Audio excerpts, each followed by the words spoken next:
my Yeah, sweaters and my scarves and layers. me too. Yeah. Yeah, the layers are a big one. Like I'm excited to wear my jackets again. I know. Same. Hi, Joseph. Hello. Hello, Hello. hello. Happy Tuesday. As I say excitedly. Yes. Give me 1 second. All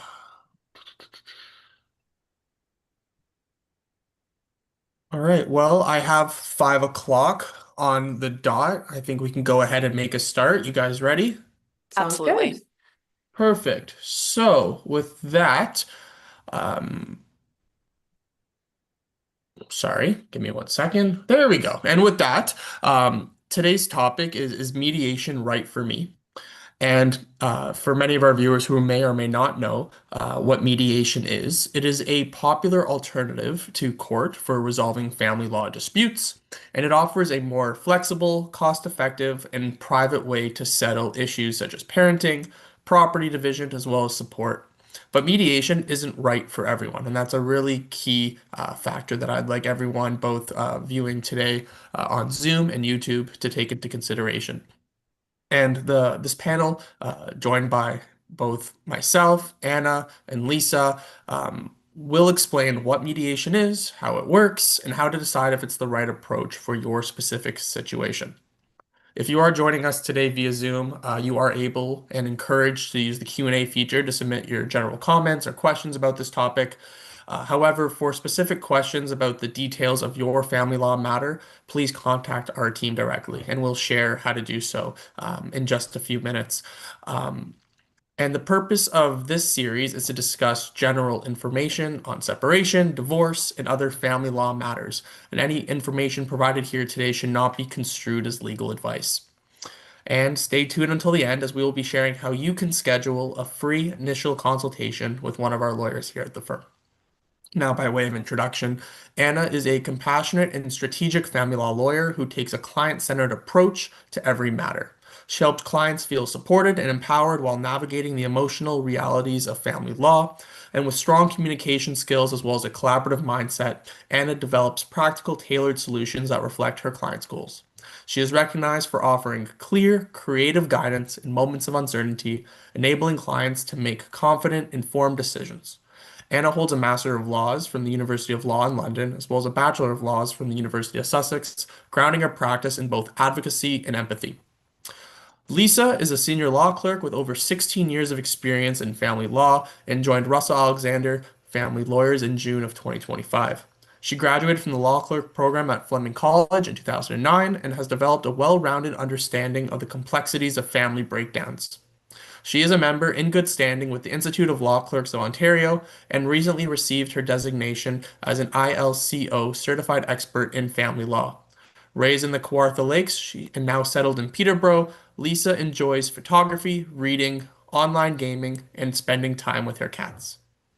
As for myself, I am a compassionate family lawyer driven by a deep desire to support families through challenging times, and with a background in commerce, I bring strong negotiation, analytical, and critical thinking skills to my legal practice. During my articling period, I gained confidence in handling a wide range of family law matters, and I emphasize active listening, clear communication, and empathy, fostering a comfortable environment for clients.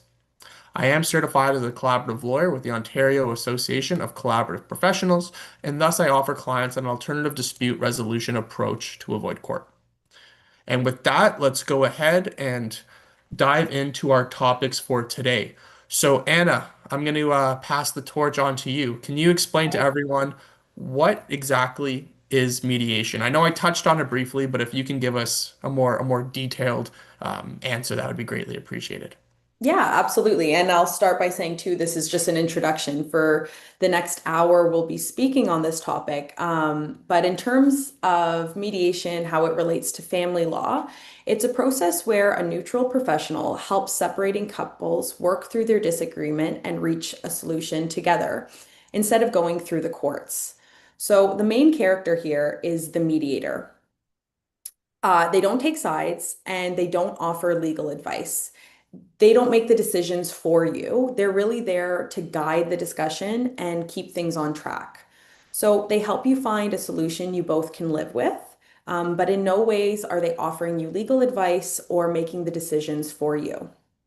So, some common issues people bring to mediation include parenting time, decision-making responsibilities for the children, child or spousal support, and dividing property. So, for example, if two parents disagree about how the holidays should be split up, a mediator might make them brainstorm new options, test them out, and find one that feels fair and child-focused. So, the mediator themselves can come from different backgrounds. They might be lawyers, social workers, or psychologists, but regardless of their background, they are trained to manage conflict and communication. So some mediators may be lawyers, but it's important to understand that the mediator is not acting as a lawyer in that role. So they don't offer advice, and they're not giving you advice. So to sum it up, mediation works best for people who want to say in what their outcomes are and are willing to come to the table and talk. You have to be willing to have open communication and willing to, realize it's a bit of a give and take, and you're willing to have open dialogue about what you want the outcome to be. So it's not always easy, but it can feel a lot more empowering, and it feels good to be handling your own decisions over a judge, which is the case in litigation. Yeah, thanks, Anna. And I mean, there's so many forms and types of alternative dispute resolution. Like I mentioned in my introduction, I do collaborative practice, and I believe that was the topic last week that was discussed during this segment. So that's one alternative. You've introduced mediation. Yeah. And can you maybe describe some differences or similarities between mediation, arbitration, which we have done webinars in the past on as well. We have multiple information through various mediums in relation to arbitration via our family blogs, other YouTube videos, and as well as what everyone is primarily understanding of is litigation. So if you could maybe talk about all three, discuss some pros and cons and differences, Yeah. similarities. No, it's a great question. And, Lisa and I were speaking about collaborative practice last week. And when you look at mediation, arbitration, and litigation, it's best to look at it kind of as a spectrum, right? So from what's most collaborative to what's most adversarial. What I just mentioned with mediation, it's definitely the most voluntary and the most collaborative. So it's two people, again, working with a neutral mediator to reach their own agreement, and you keep the control and you keep the outcome. So arbitration is kind of like in the middle of that. It's more formal. You and your partner present your case to an arbitrator who acts kind of like a private judge. After hearing both sides, the arbitrator makes a decision that's binding, just like a court order would be. It can be quicker than court, so that could be one of the pros. And it does give you it does take some of your control, whereas a mediator, everything's still kind of in your hands. But you're bound to the decision by the arbitrator. So that's where it becomes a bit more of a formal process. And then on the very end of that spectrum, we have litigation. So that's the traditional court process, which most people are probably more familiar with in terms of, what they think the process is going to be. And that's why it's important to talk about things like mediation in these after hours, so people can understand that litigation isn't the only option available to them, because that could seem quite daunting. In litigation, a judge makes a decision after hearing the arguments. So it's the most expensive and the most time-consuming option in most cases. A con being that, it can sometimes too increase conflict because the focus is kind of more on winning rather than problem solving, where I'd say more with a collaborative approach like mediation. You're looking at it as if you're a team and you're trying to find a solution as opposed to two sides trying to win against one another. So the main difference kind of just comes down to control. In mediation, you control the outcome. In arbitration and litigation, your hands are in the control of a third party. So that's why mediation is often the preferred first step families want to explore in order to see if it's something that's right for them and if they are able to come to a solution between themselves before bringing in a third party that's going to ultimately make the decision for them. Very well said. You hit all the points. Lisa, is there anything to add to that or? No, I Are think you she got it content with, all. yeah, you're content with the answer, huh? No, Thank you. Anna did hit all the points. I mean, at the end of the day, there is a spectrum as Anna mentioned in terms of what is seen as most litigious. Not to say that either step is more advantageous versus the other. I mean, again, the purpose of, of today's webinar is to actually discuss whether or not mediation is right for you and whether or not that means skipping some of the alternative dispute resolution methods and going straight to litigation. So now I'm actually going to jump in. I think it's also a good segue to sort of discuss some of the types of cases that are actually suited for mediation. So as Anna's, mentioned, and I'll be reiterating, mediation is a voluntary, confidential. Again, there is open and closed mediation, but more often than not, there is what's called as closed mediation, which would mean that it is confidential, and anything that is said during mediation is done so in a confidential setting that cannot be used later in litigation. And as Anna did mention as well, it is a less adversarial process than going to court and engaging in the litigation process, but it is not a one size fits all. And I think that's really important for our viewers to understand. And some cases are ideal for mediation, while others may be better suited for litigation. That's just the frank reality. And the key question I often put forward to clients or prospective clients when they come and seek initial consultations is, are the issues between you and your former partner capable of being negotiated with the help of a neutral third party? That's in the simplest terms, that's what mediation is. And in terms of dealing with parenting, which would be in relation to parenting plans, decision-making responsibility, parenting time, these issues are highly suited for mediation because it allows parents to design customed parenting schedules that meet their child's needs.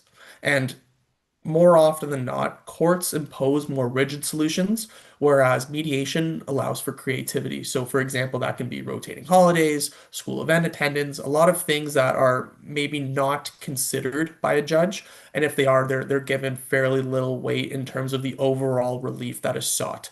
And it works best when both parents recognize the importance of co-parenting and are open to compromise. Again, if that's not the case, then of course mediation would not be suitable in your case, and you would need to go forward with either again arbitration or litigation. And again, arbitration needs to be done voluntary as well. You cannot force someone to enter into arbitration. So the likely next step, if you believe that there is no ability or foresight for compromise, then litigation would be the route in that sense.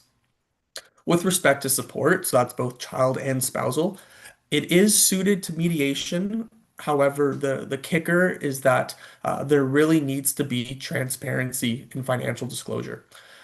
So support amounts are guided by the child support guidelines, as well as the spousal support advisory guidelines, and that gives mediators a clear framework to work with.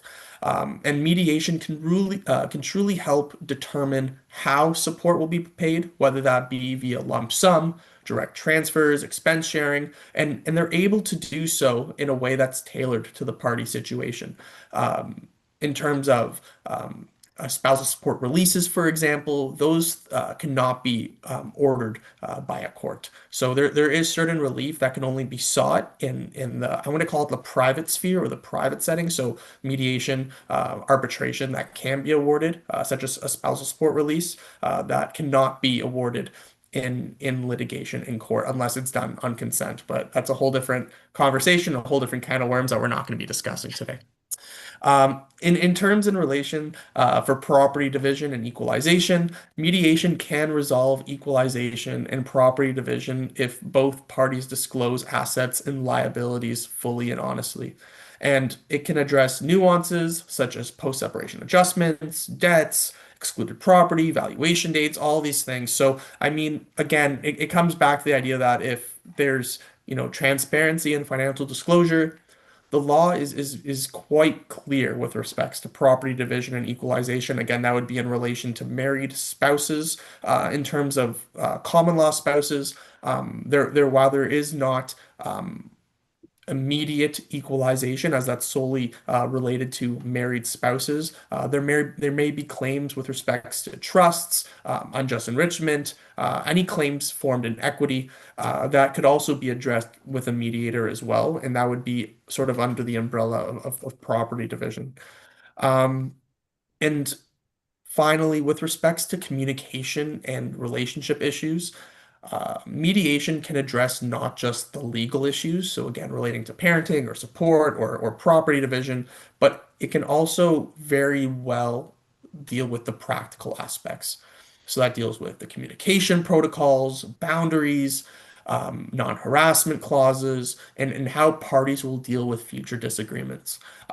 That can also be done via court order as well through the litigation stream. However, mediation, in my opinion, is the best way to address it because again, it really truly allows for creative solutions, whereas the litigation pathway very much ties your hands with respects to how creative you can be in terms of seeking resolution.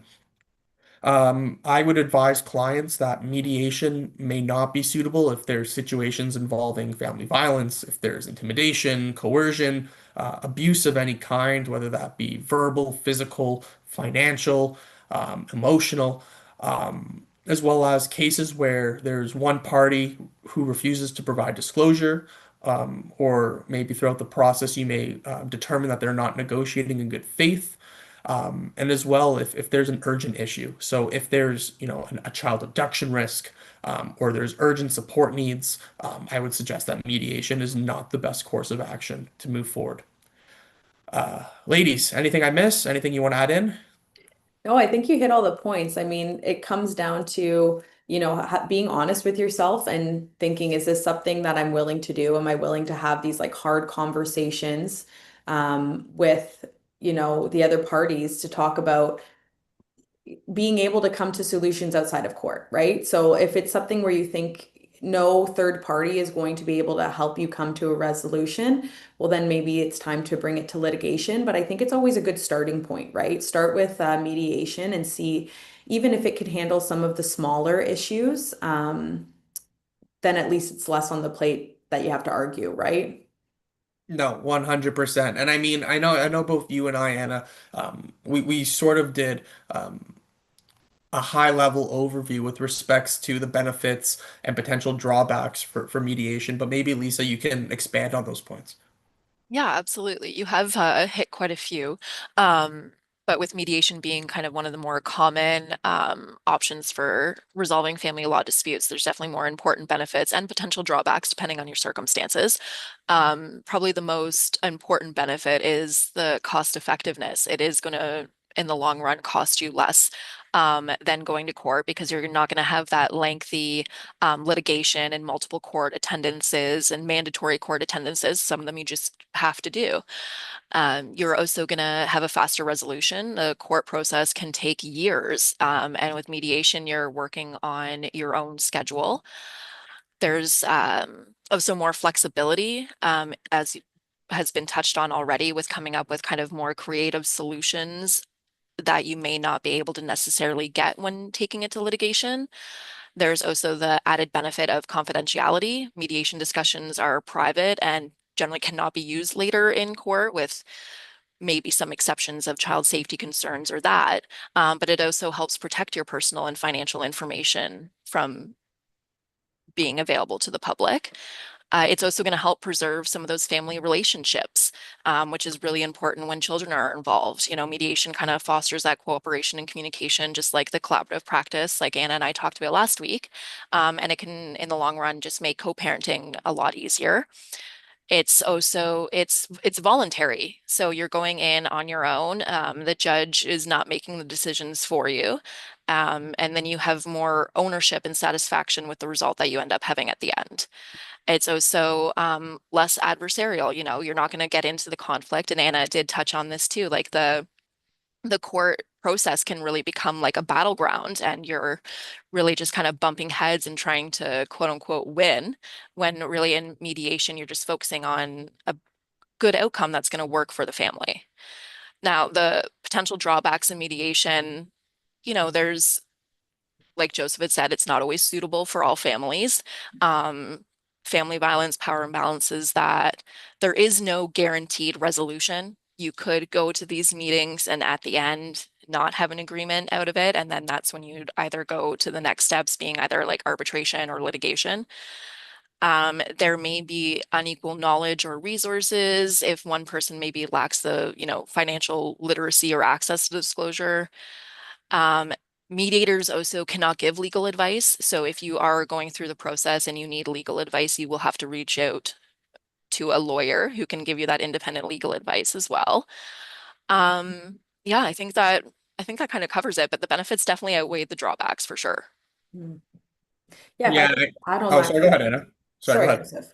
I was just going to say one thing you mentioned, Lisa, about like no guaranteed resolution, which is true. However, I think, at the very least, you can see the benefit of starting these conversations maybe on more neutral ground, whereas before, it's just between you and the partner, and now you have a third party there mediating, for lack of a better word, right? So even if you don't come to a resolution, at least, the conversations probably started to be a little bit more cordial or appropriate, let's say.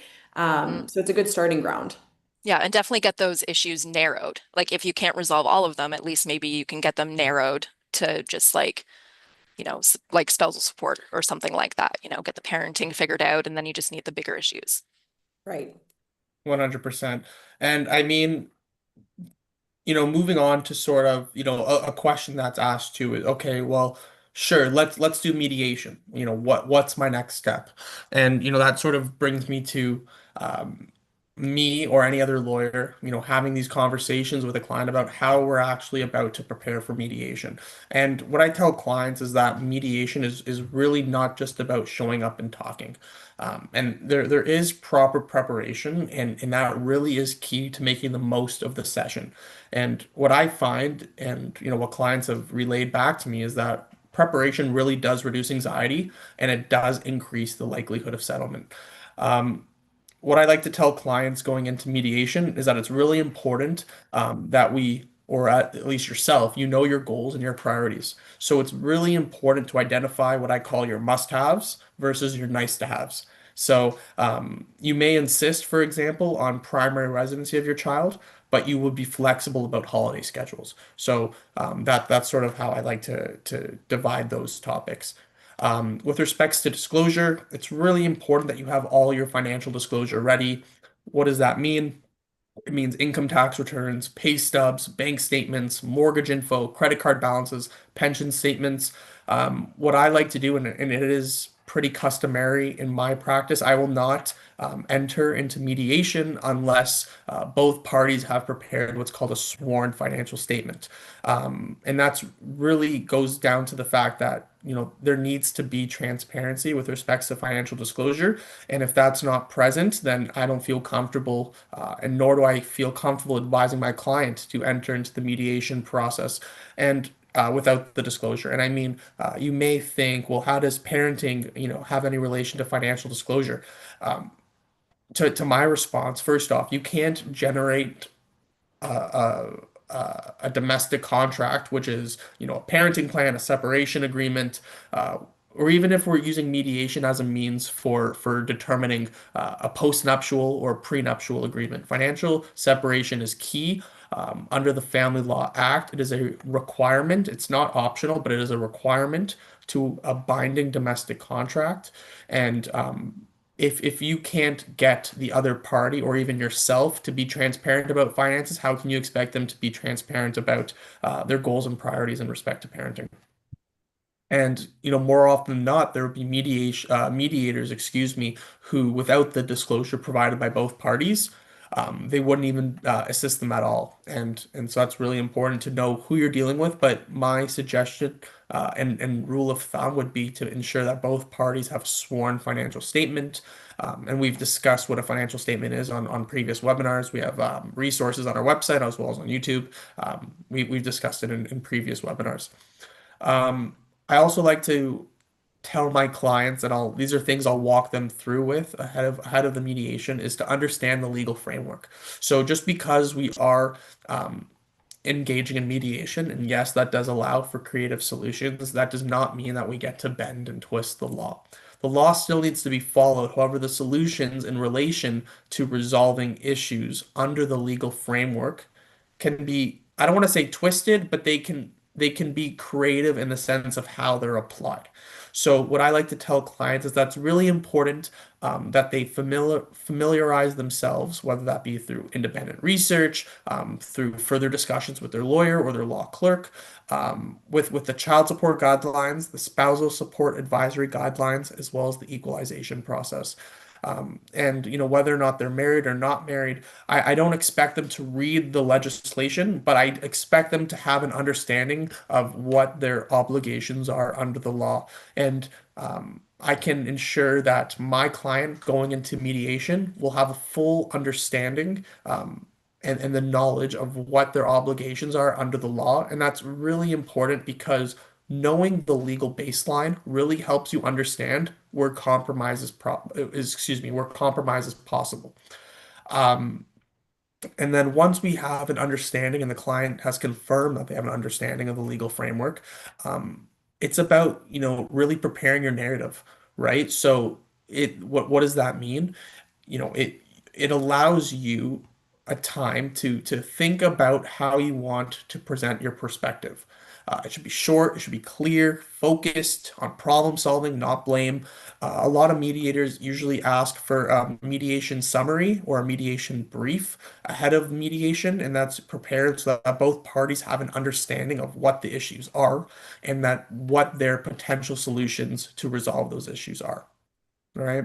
And again, this goes without saying, it's really important to consult with your lawyer beforehand. And even though mediation is not court, and as Anna mentioned, a mediator cannot provide you with independent legal advice, I would strongly, strongly um, italicize and underline and bold, whatever you want to use. Independent legal advice is crucial before signing any agreement. Do not sign a mediation agreement or any domestic contract, whether that be a separation agreement, parenting plan, prenuptial agreement, postnuptial agreement, without independent legal advice.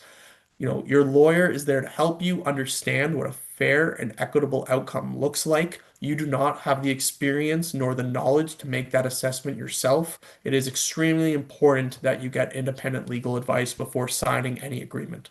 You can definitely come to terms and agree on terms in mediation, but do not put pen to paper unless you get independent legal advice prior to. And then aside from that, I mean, there's also the practical preparation, right? So bring a notebook, copies of disclosure, a calendar, a list of expenses. These are all things that the mediator is going to want to have an idea of. And you also want to have the evidence to back up your position. That's really, really important. Um, and, it goes without saying, it's really important that you take care of yourself. Mediation sessions can be long, they can be emotionally draining, stressful, all the above. Just like court, I mean, unfortunately, when you're dealing with high-level issues, and issues relating to your children, or maybe if you don't have children, when you're dealing with significant sums of money and finances, these are not light topics. So make sure that you are mentally prepared, before engaging in these discussions. All right. Anna, Lisa, anything to add to that? I would say the main takeaway, if the audience gets anything from today, let it be what you just said about the need for independent legal advice, right? Like, and I made a note here when you said like understanding your legal baseline. And I think that's important, especially when I don't know if I'm going to say it correctly. You said like under making sure a client understands their must-haves and nice-to-haves. Was that the term you used? Understanding their legal baseline will let them understand what they can have as their like nice to haves versus what they must have, right? So yeah, absolutely. Like making sure that you're prepared. I couldn't agree more. And I also think it really allows people, like if they have an understanding of the law and they have that legal baseline, it allows them to be more reasonable. Right. Because if you know exactly what you're fighting for, or not fighting for, I think that's a poor terminology, but your position should be grounded in a reasonable basis. I think that's really key. And if you're looking for unreasonable terms to be included in a parenting plan or agreement, that's not in line with the law, I like you're wasting your time, you're wasting everyone's time, you're wasting money. There's so much you're wasting. So I really think that while it's great that people can want this and want that, and they think this is in the child's best interest to go ahead with this versus that, if it's not in line with the law, it's not going to be, in my opinion, um, a reasonable likelihood of success at mediation, right? So that legal baseline is really, really important. And I know that, again, a lot of these topics are unfortunately a little overlapping, and Anna did mention it. But Lisa, if you could maybe expand more on the role of the mediator. I know, we've mentioned that it's a voluntary process, that the lawyer, sorry, excuse me, that the mediator cannot give independent legal advice. But can you maybe speak to the dynamic during these sessions and the roles and the key objectives the mediator has? I can sure try. Well, the first important role they have is just like being the mediator themselves, because without them, there will be no mediation. But their most important part is that they are a neutral party. They are not taking anyone's side. There should not be any bias toward either party. Um, and their job is, kind of create that safe, balanced environment where both parties can express their options, express their views. They're going to guide the process, to manage the structure of the discussions, keep conversations on focused on task, and also make sure that both of them have an equal opportunity to speak so that they're both being heard.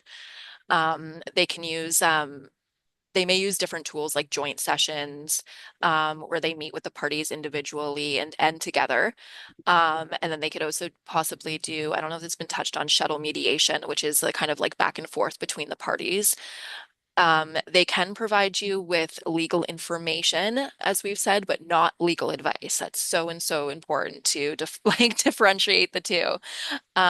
So they can tell you, like, for example, how child support is usually calculated, but they can't give you any advice on if you should accept that or what you should do with that information. And they're not going to give either side like personal legal advice because they're not allowed, and they're not going to advocate for one side. Their main thing is just to be neutral, listen to both, help generate different options that for possible solutions, and help like brainstorm, as has been touched on, for parenting schedules, spousal support arrangements, property division strategies that may not necessarily be allowed or done in the court process. And then they also will also test like the reality test. Is this actually going to work in your day-to-day life? Like what we're talking about. Um, they're going to ensure safety and fairness because mediators in Ontario are screened for family domestic violence. So before you even start your mediation, they're going to go through that process. Um, and then they even may stop or adapt the process if they find that it's becoming unfair or unsafe. Um, Everything said in mediation is private. And also at the end, if you do come to your agreement, um, the mediator will usually be the one who prepares like the summary document, like the parenting plan, or, but it is not binding until it's been turned into a formal separation agreement with your lawyer and the independent legal advice you have received. So what the mediator is not going to do is they're not going to make decisions for you.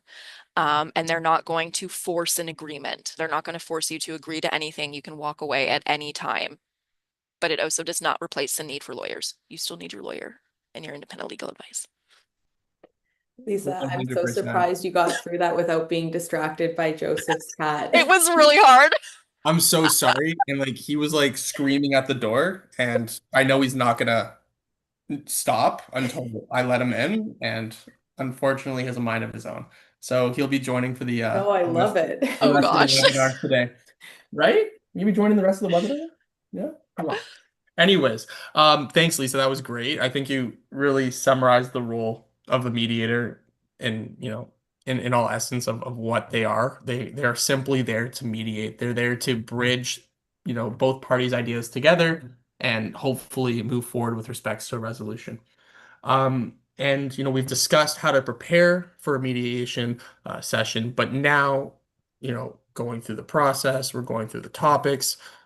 Now we're officially in the mediation session. We're here, so what should we, or the client, what should they expect during the session?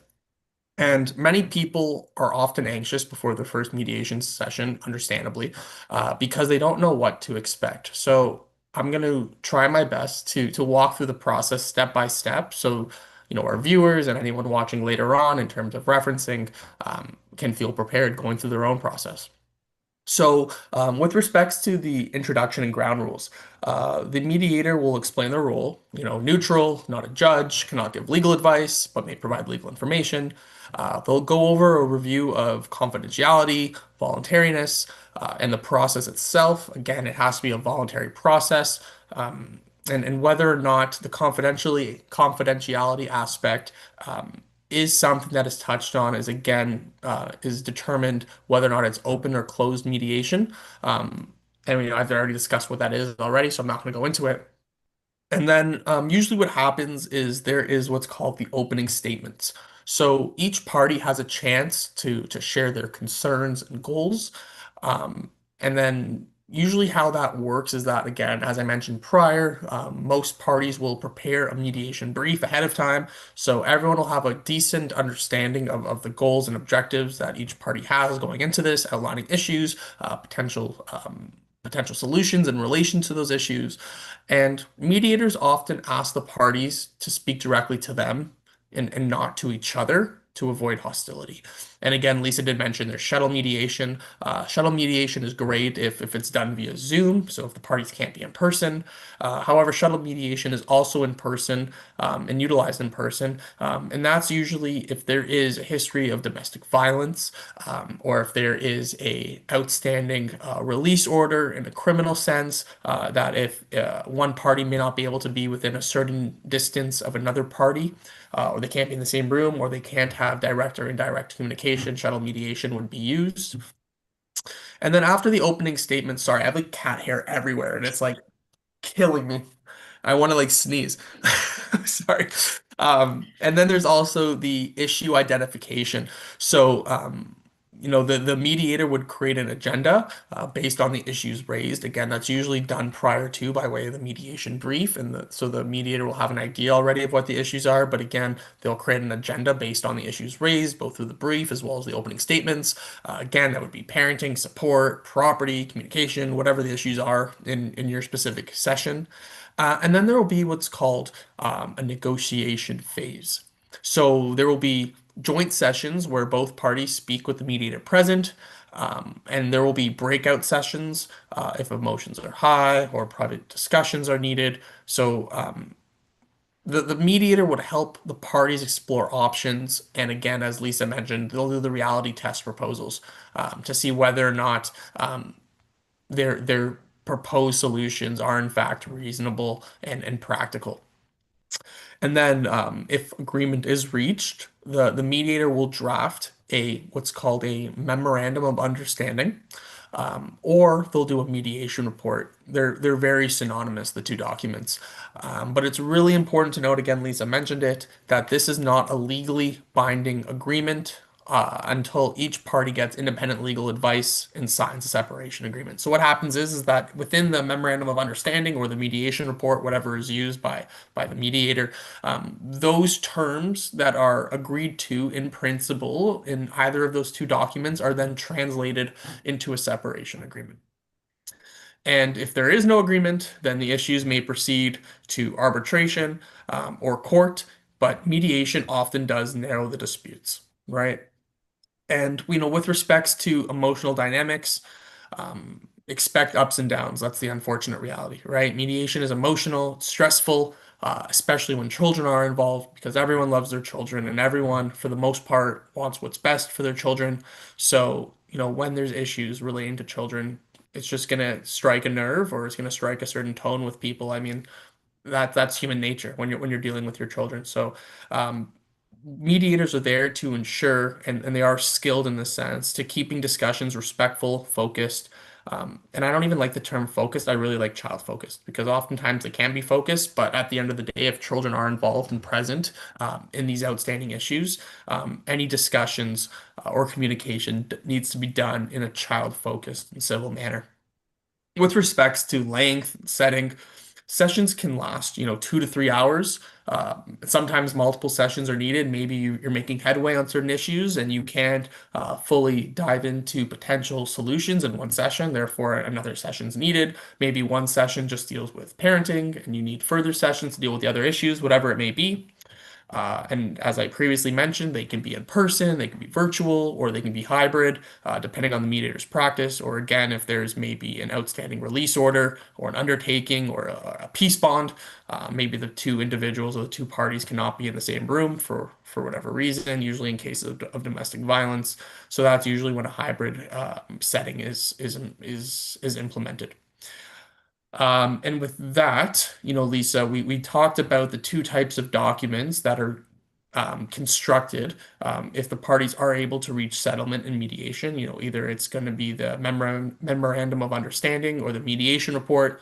So we've taken these terms that are agreed to. You're going with this document to your lawyer saying, hey, I went to mediation. I have this memorandum of understanding. How do I turn this into an agreement and how can it be enforced? Absolutely. So when you have your final document, you're obviously going to take it to your own lawyer for review. And sometimes they may review it and they may find some legal issues with what's been in there, and you may at that point you may need to go back to the mediator to figure those out. But if you do have your final thing and you're all ready, your lawyer is going to turn that into a formal separation agreement. Both parties are going to get their independent legal advice from their own lawyers, and the agreement will be signed by both parties and witnessed. Um, and then, so once that separation agreement is signed, it's legally binding like any other contract. And then the other option is to have that mediated agreement turned into a consent order, which is filed with the court.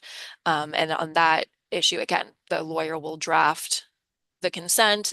Each party will get independent legal advice, and they will both agree that it is filed with the court.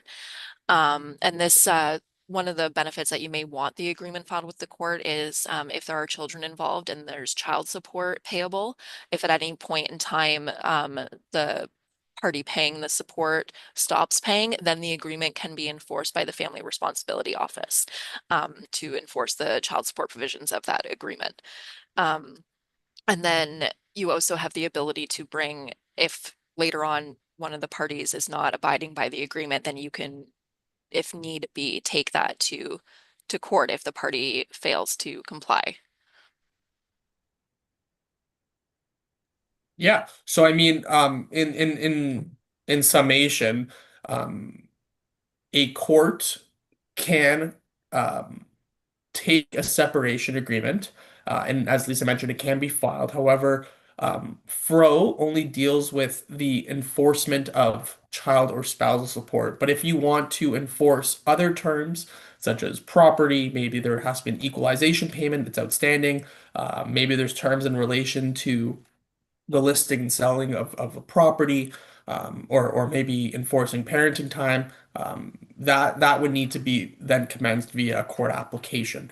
But there is a process. There's a specific form that you can file with the court that they will give you a court file number and they will allow you to actually convert the child or spousal provisions of the separation agreement to be then enforced by FRO. So with that, I know we sort of again briefly touched on it again. Unfortunately, a lot of these topics are overlapping. But Anna, if you can maybe just dive into comparing and contrasting costs, timelines between the litigation field or the litigation process versus mediation. Yeah, absolutely. And one thing I'll say while you guys were talking, I was thinking, what audience members may be thinking, well, if I have to get a lawyer anyways, what's the point of mediation if a lawyer has to, then form the agreement or offer independent legal advice? And the main point being costs, right? You have a mediator who's going to deal with the issues more quickly, and then you have a lawyer review it and finalize the separation agreement. So, generally speaking, mediation is less expensive and a lot more quick than the court process. Typically, the duration could be, depending on the complexity of the issues, it could be one session, one day, and costs can range from, a few $100s to $1,000, while litigation can take like months to years, where you're looking at, a lot higher numbers, in terms of what you're paying. And that's why it's important to really understand if you are a good candidate for mediation, because if you are, it's the most cost effective and the most timely option. So, it may as well be what you kind of start off with to see if you can resolve some of the issues before then maybe, having a lawyer deal with some of the bigger issues or getting it becoming a litigation matter. And one of the biggest advantages of mediation is that it's generally faster and more affordable than court. Anyone who's been a part of the court process knows that these things usually don't happen quickly. Backlogs are also an issue that we have to deal with. So it can make the process prolonged. And, you have to think of that in light of the fact that your life still carries on. You still have these parenting matters to deal with while you're trying to come to an agreement in the interim, right? So having some of a parenting plan in place, for example, that a mediator has provided will help, you know, the interim while you get a formal separation agreement put into place. Cases, again, can drag on for months to years. And mediation is just, quite frankly, the biggest pro is that it's faster. It's faster and it's more cost effective.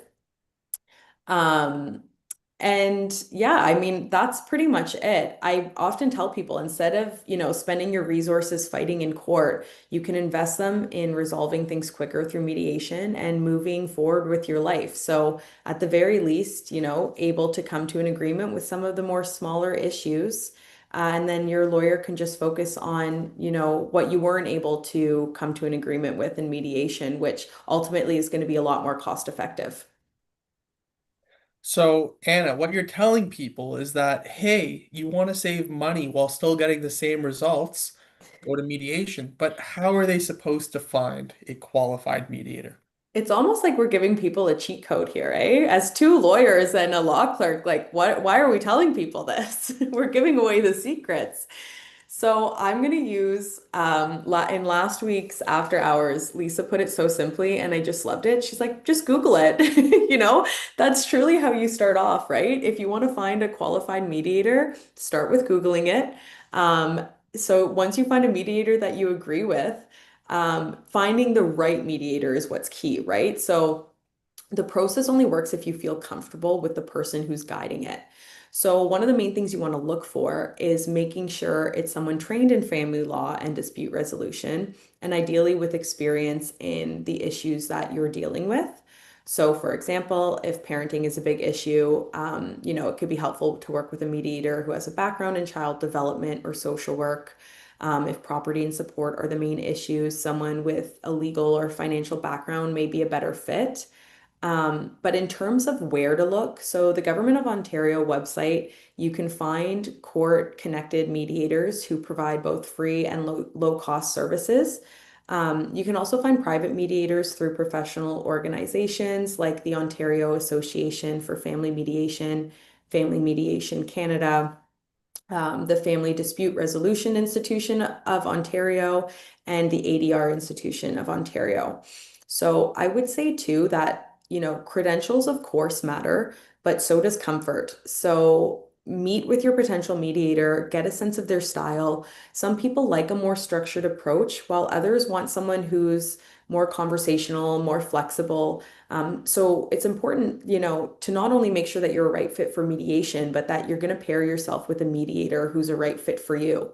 The key is choosing someone who feels like the right fit for you and for your family matters. So the short answer is to start with the official list, and make sure you also ask around, read reviews, trust your instincts about the particular mediator, and make sure that they're going to guide you in the process and guide you in the process in a way that works well for you.